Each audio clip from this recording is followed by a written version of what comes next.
Imagine a new kind of investing, a potentially life-changing way to invest that honors biblical principles, the kind of principles that you and I grew up with.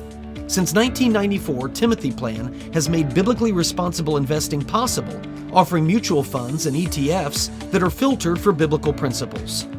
Don't compromise your values. Invest with Timothy Plan. Ask your financial advisor or call Timothy Plan at 1-800-TIM-PLAN. Again, that's 1-800-846-7526 and discover what it means to be a biblically responsible investor. Investing involves risk, including possible loss of principal. Before investing, carefully consider a fund's investment objective, risks, charges, and expenses contained in the prospectus available at timothyplan.com. Read carefully before investing. Mutual funds distributed by Timothy Partners Ltd. and ETFs distributed by Foreside Fund Services LLC. As a paid testimonial, there is no guarantee of future performance and each experience will differ. Well, hello, welcome to another MemoPod with me, your host Peter Heck. It is great to have you with us, and earlier this week it finally happened. Earlier this week, what I didn't think was going to happen and what I was sitting there wondering how could it not happen, it actually occurred. And maybe this is a sign that 2024 is not going to be the poop show that 2023 was. I still have my doubts, of course. I still have my expectations. That's why I sent the memo that I did, that I intended to send on Monday, but then procrastinated and sent it on Tuesday, discussing this very reality that the world is what the world is, and the world is going to continue to get worse, morally corrupt, all of that stuff, and we should anticipate that heading into the new year. We always get this weird, and when I say we, humanity always gets this weird sense of a reset that we get on January 1st. And it's very strange. It's very strange because nobody has changed. Our sinful urges are still our sinful urges, and the lost state of humanity apart from Christ is still the lost state of humanity, and people are still governed by their passions and desires that are not pure. And so we may have this hope, but it's a vain hope. It's an odd hope that somehow the turning of a calendar year or the turning of a month or the turning of one day to the next is somehow going to change our pitiable state. It's not. And I'm not trying to depress you, because there's no reason to live like that. You don't have to live like that. You can live redeemed and you can live with an eternal hope. It's just funny that those who don't have that, I shouldn't even say funny, it's depressing that those who don't have that actually come to rely on a renewed state of self-discipline that somehow they're going to make the next year better than the one before it. Well, the world is going to do what the world is going to do. There will be natural disasters. There will be evil acts of man, and sin is going to continue wreaking the suffering and the hurt that it always has, and it always will, so long as Jesus holds off on coming back. So I'd rather deal with reality, and as a Christian, I can deal in reality. I don't have to take pills to make me be unaware of reality. And by the way, I am not in any way, shape, or form criticizing the use of what some people call happy pills and things like that. Depression, it's a medical symptom. I mean, mental and chemical imbalances and all of that. That's all real stuff. And so it's treated medically, just like a headache is treated medically or anything like that. But what I'm saying is the world attempts to avoid reality. We go to counseling, and again, I wholeheartedly recommend good counseling. I've gone to good counseling. The world heartily recommends that as a way to avoid reality. Self-help books. Well, think about this, visualize this. Don't look at your pitiable state. But a Christian can find hope even while acknowledging our pitiable state, because we have something that is far from pitiable. And I just like saying the word pitiable. But anyway, so, man, I really went off on a tangent there, didn't I? It's a new year. Why not? You can look forward, hopefully, to more of that. But anyway, the reason I sent that memo on Tuesday, which should have been Monday, was to say the new year is going to bring a lot of sin and a lot of suffering and a lot of heartache and a lot of bad stuff. It's just what's going to happen. But here are 5 constants that we can know about God that will see us as believers through. So that's why I sent that, because the new year is likely to bring sorrowful things. I hit my desk there, sorry. This story is not sorrowful. This story is not, here it comes again, pitiable. This story is good news. Granted, I don't understand why it took so long. And I think that could be reason for bad news. But Claudine Gay, who was the president of Harvard, out.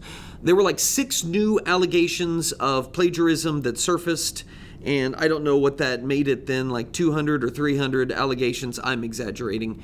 But anyway, she had a number of those, and multiple folks, and I commented on this before, were saying this is making it very hard on the university.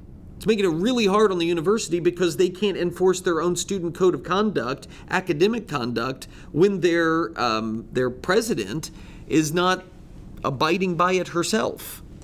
I could not believe it took until this last week, the start of the new year. It was January 2nd. It was the day I sent out the memo for her to resign. I mean, this is a woman who had taken a soft stance towards anti-Semitism. It was a woman that had that embarrassing performance before Congress, and then Rufo, Christopher Rufo, and all of the others, the Free Beacon, all start reporting all of these accusations and acts of plagiarism.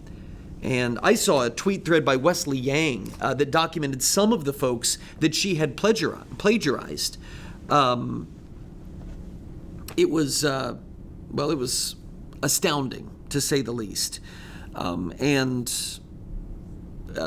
depressing, maybe, is the word that I'm looking for. I struggle to understand how a university president anywhere, but particularly at a place like Harvard, can get away with that stuff. I know the university in America, the university system in America is bad. I do. But my gosh, and I know that the Ivy League embodies the kind of arrogance that would scoff at the notion that common sense, which would say you do not allow plagiarism. That's especially in your university administration. You can't come down hard on students and allow your university president to be a plagiarist. You can't do that. That's common sense. But the Ivy League is the place where they would scoff at the idea that, well, who are you to think that we're going to abide by those rules? I know that President Obama lobbied on behalf of Claudine Gay for whatever reason. I didn't even read as to why it was. I don't know if it was a race thing. I don't know if it was I don't know, a political thing. I don't know. I know he did from all of the reports, but I don't know why. I still can't believe that it's become so corrupt and so political in our university system that she could have lasted this long. It was the Harvard Crimson, the paper out there, that announced that she was resigning. It was also the Harvard Crimson that had announced earlier in December of last month that Claudine Gay would be holding on to her lucrative position as president of Harvard. And this was their line, quote, "with the support of the Harvard Corporation." Well, if you don't know who the Harvard Corporation is, that's a bunch of donors and professors and high-ranking administrative officials. They are kind of the secretive governing body of Harvard. They're the ones, like you would think of a board of trustees. That's kind of who this is. Like they're hired to run the university, and they do so like in the shadows. It's very, very Ivy League-esque is what it is. And they announced she's going to hold this position, and the Harvard Corporation is standing behind her. They did that despite the fact that the school was in this awful position. The New York Times even reported that the school was in this awful position trying to enforce its own plagiarism code on their students. I thought about that. Like, as a high school teacher, one of my most incredible memories from teaching, this had to be, well, it was the class of 2003, because I remember the student that did this. And this dude turned in a paper. I don't remember what the paper was on, but I had assigned them to write like a research paper, and they turned in their paper. And this was back in the day. Well, it still is that way. If you print from a website, at the bottom of the paper, it will give you the web address. It'll be like there along the bottom, like in the footer. This dude didn't even bother to copy the material and paste it into a Word document and then print it as his own. He just copied it straight from the website. I mean, just printed it straight from the website and turned it in stapled with his name on it. It's bad enough if you're going to plagiarize, but you're going to insult my intelligence. And yes, his parents wanted a meeting when he got a 0 for that assignment. I mean, the guidance counselor and I were sitting there, and I just kind of laid the paper in front of him. I'm like, what are you going to do with that? I mean, he left the web address on there. And no, I don't even remember how the parents responded in that instance. It was very surreal. But anyway, so plagiarism, we talk about that in high school all the time. And I teach some college level classes, some for college credit, some of them are AP. And it is a warning that we give to seniors every year. Colleges, you'll get away with a lot of stuff these days. They become very lax about a lot of behavioral expectations on college campuses. But don't think that you're going to get away with plagiarism. It'll get you an F here in high school. It'll get you expelled in some universities, in many universities. Now, that number is probably dwindling because our expectations for everything in this society are dwindling. So it probably is dwindling, and the punishment is probably less now than what it used to be. But it used to be a really big deal. And I started thinking I'm going to have to add a caveat when I'm telling seniors, don't get caught plagiarizing in college, you'll get expelled, unless you get accepted at Harvard, in which case you're good.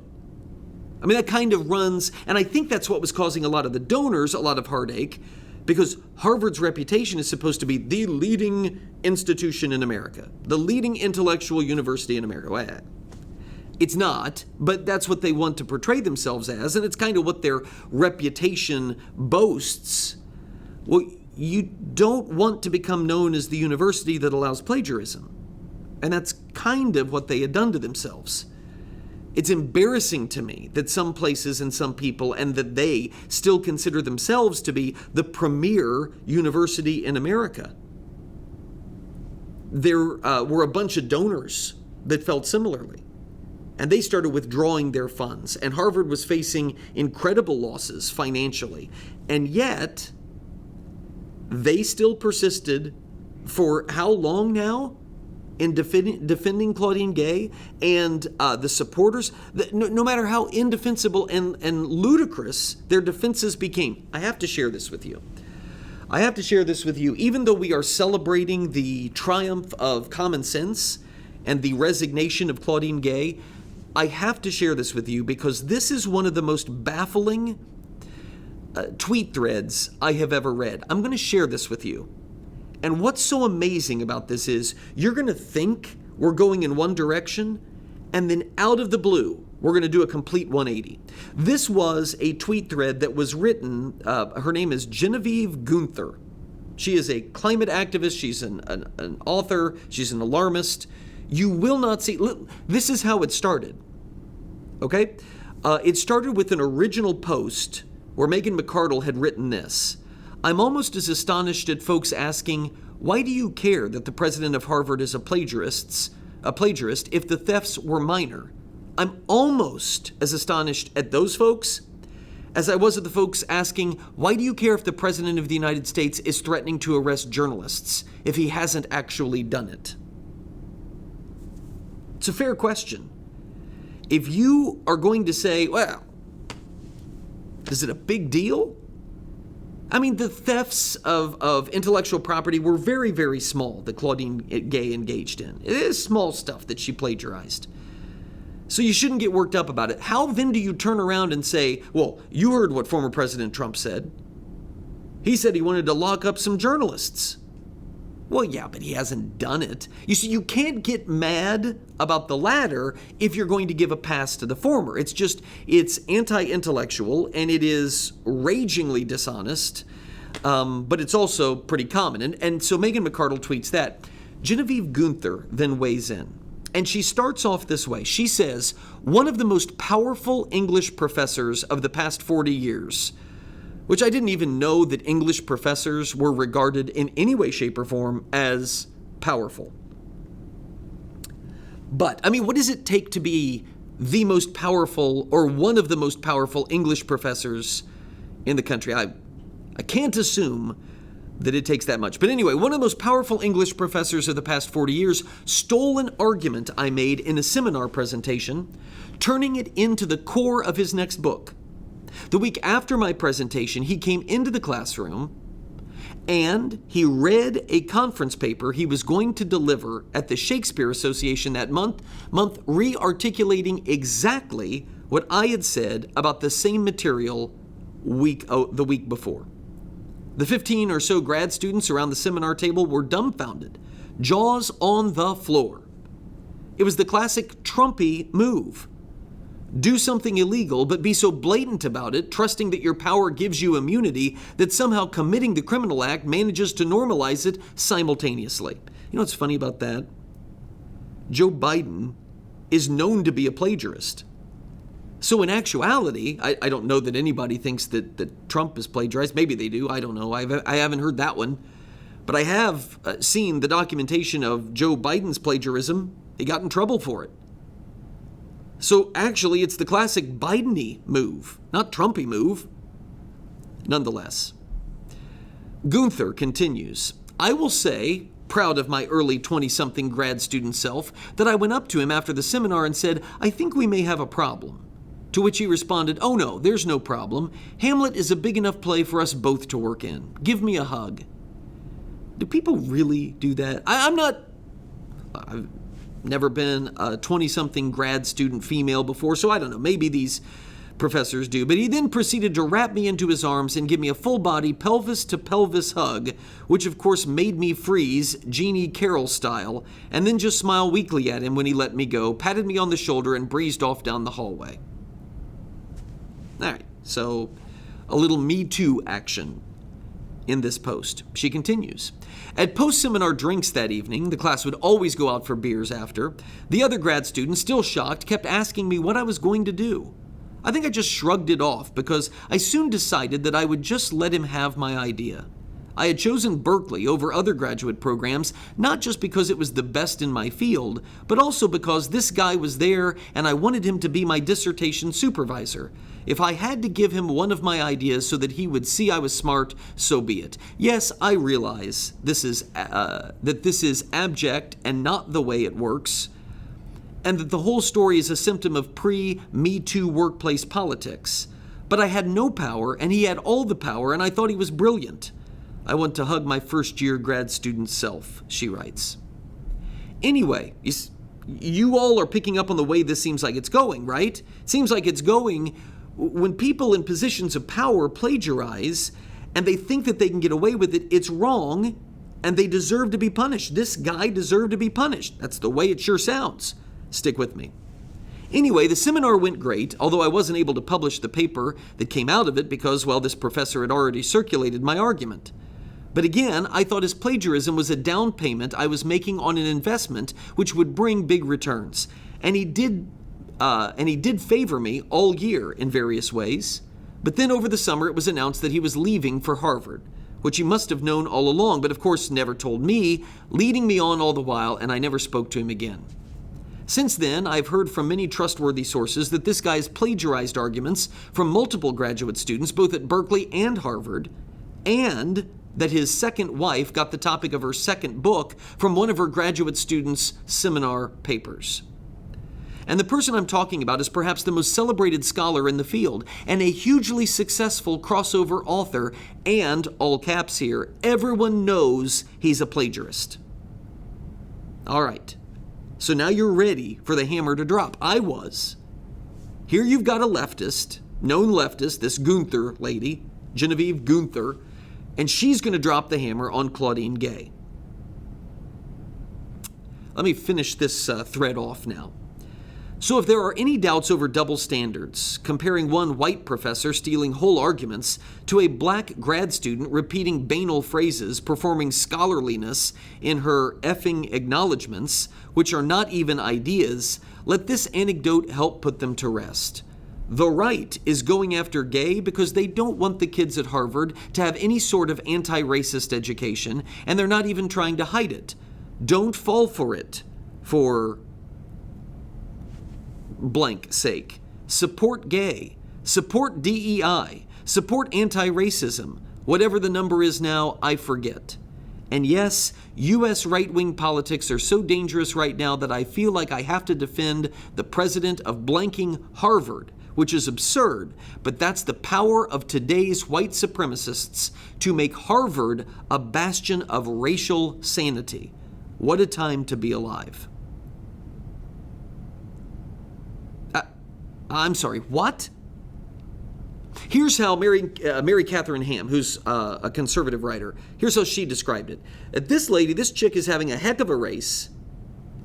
She's cruising through the last lap at Daytona, all alone. She's running smooth. She comes out of turn 4, and then for no reason whatsoever, she just turns her car directly into the wall and becomes this huge fireball. That's it. I mean, you lay out this whole case about how corrupt and awful and terrible and unfair and even pervy this professor was for plagiarizing your arguments, passing them off as your own. And you use all of that and wield all that to say, so don't punish people for plagiarizing, people in positions of power. What? That is the cognitive distortion that happens when your politics supersedes your principle. And that's the reality of what's happening on university campuses. It's what's happening in academia. It's what's happening in progressivism. And it's why I don't want any part of it. And I don't think any of us should want any part of it. But I am interested in your thoughts. Peter@peterheck.com. That is Peter@peterheck.com. Would love to hear from you. Or you can just comment below in the comments section, and I'll pick them up there. If you are a free subscriber, just like last year, this new year is no different. If you're a free subscriber, I got to leave you here. If you are not a free subscriber, if you are one of our paid subscribers, growing with us as we do this whole trying to spur one another on to love and good deeds and all of that, this Christian thing that we're supposed to do. And I'm really feeling good about it this year. If that's you, then stick around, because I want to share with you something that every Christian needs to hear as we're kicking off this presidential campaign season. I mean, that's the reality. That's where we are. And I really need you because of the moral equivalence that people are going to try to draw between the two political parties. And whereas we know as Christians, we are not going to fit comfortably into either political party. Sometimes people use that as a reason to say, well, so both parties are equally bad. I need you to hear something before we're going to go travel down that route, okay? That's for those of you who are paid subscribers. If you're a free subscriber, you need to hear it too. And I want you to be part of our community, so give us a shot. You can try us out for a month or two, and if you don't feel like you're being edified, if you don't feel like you're growing or you're benefiting, then just stop.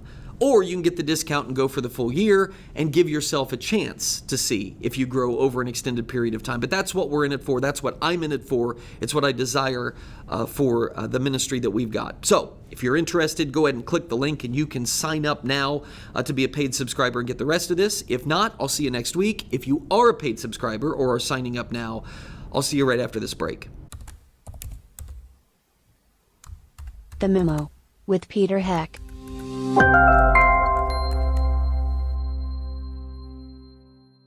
Please patronize and thank all the sponsors of the Heck podcast, including McGonigal's Buick GMC, Terrell's Auto Service, Norris Insurance, Stevens Machine, Creative Financial Center, Indiana Right to Life, Tri-Green Tractor, the Indiana Family Institute, Hartman Family Farms, Liberty Financial Group, the Wyman Group, and J. Watson Creations.